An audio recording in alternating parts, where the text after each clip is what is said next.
Chicago Tribune Live, presented by Harris Bank. I'm David Kaplan, joined today by Fred Mitchell, Chris Cook, and Lou Canella. So we're happy to welcome former Bears superstar, running back, Hall of Famer Gale Sayers back to the show. Great to see you. You look wonderful. Thank you very much. Happy to be back. You just had your knee replaced a month ago. Yes, I did. How you feeling? I feel pretty good. You know, I've been doing my exercises and doing the therapy, and the doctor tells me that I can start playing golf. So I really feel pretty good. Well, a month in, you can start swinging again. Yeah. You know, it feels good. I had a lot of arthritis in my knee.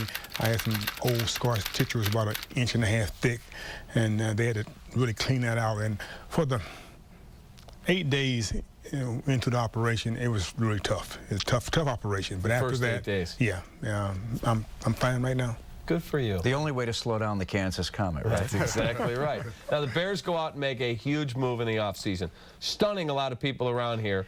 They get Jay Cutler. What's your take on this?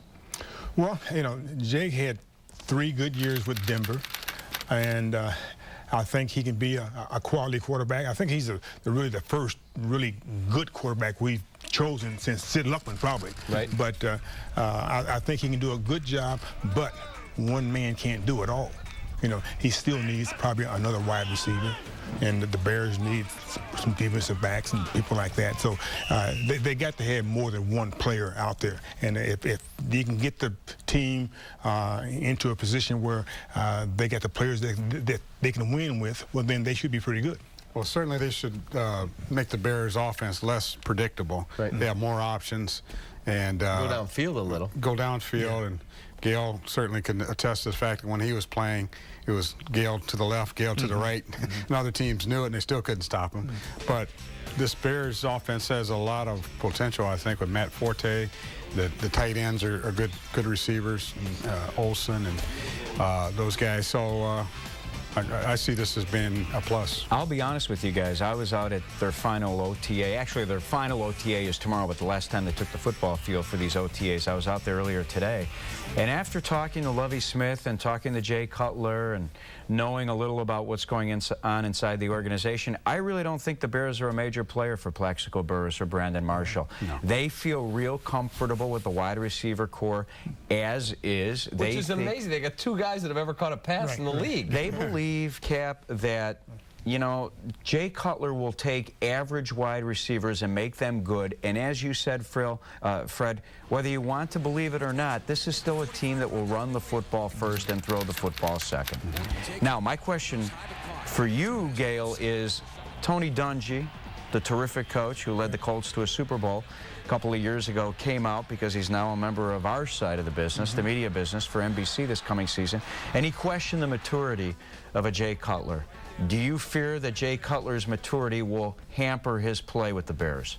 I really don't think so, because, again, this is his 4th year into the league.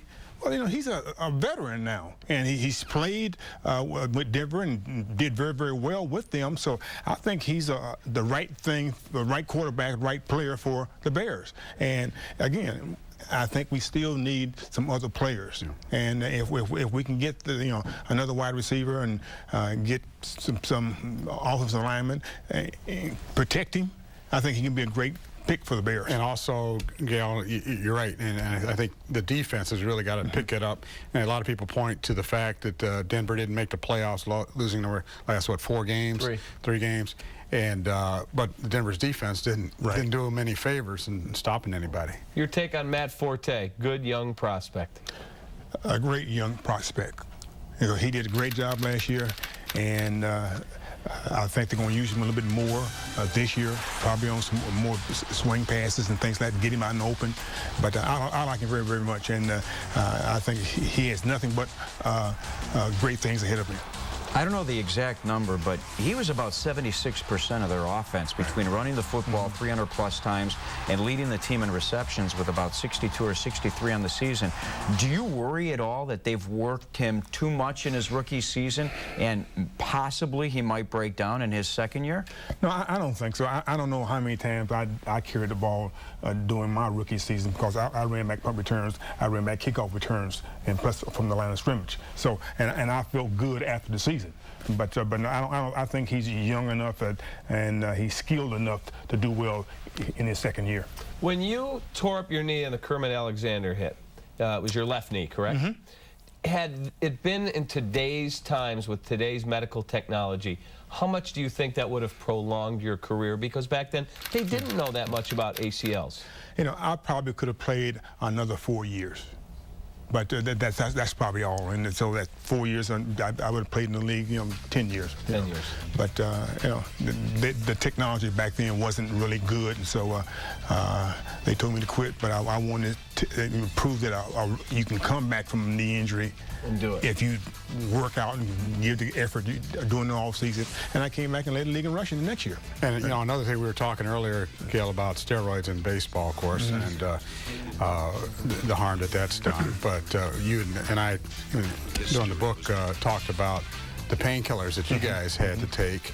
And you talked about how you feared an addiction to them at a certain point, kind of right before you retired, right? Yeah, and the painkillers, they wouldn't like steroids, but you took something, and I just felt that if I didn't get away from this now, I would be in real trouble.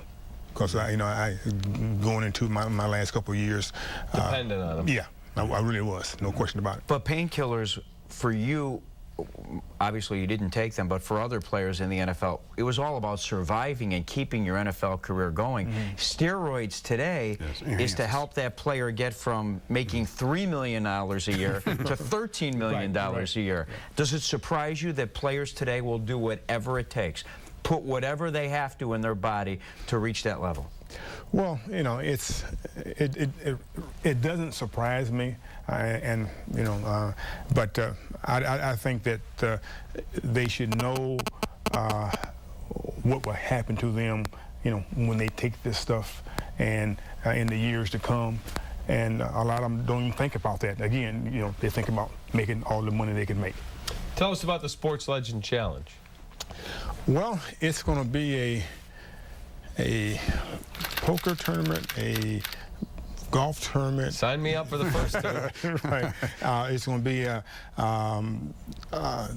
slots and all the games. And they got about, probably have 100 athletes there for this tournament. And a lot of money is up $10 million. You can win. I'm not a gambler, but I'll be there trying to win something.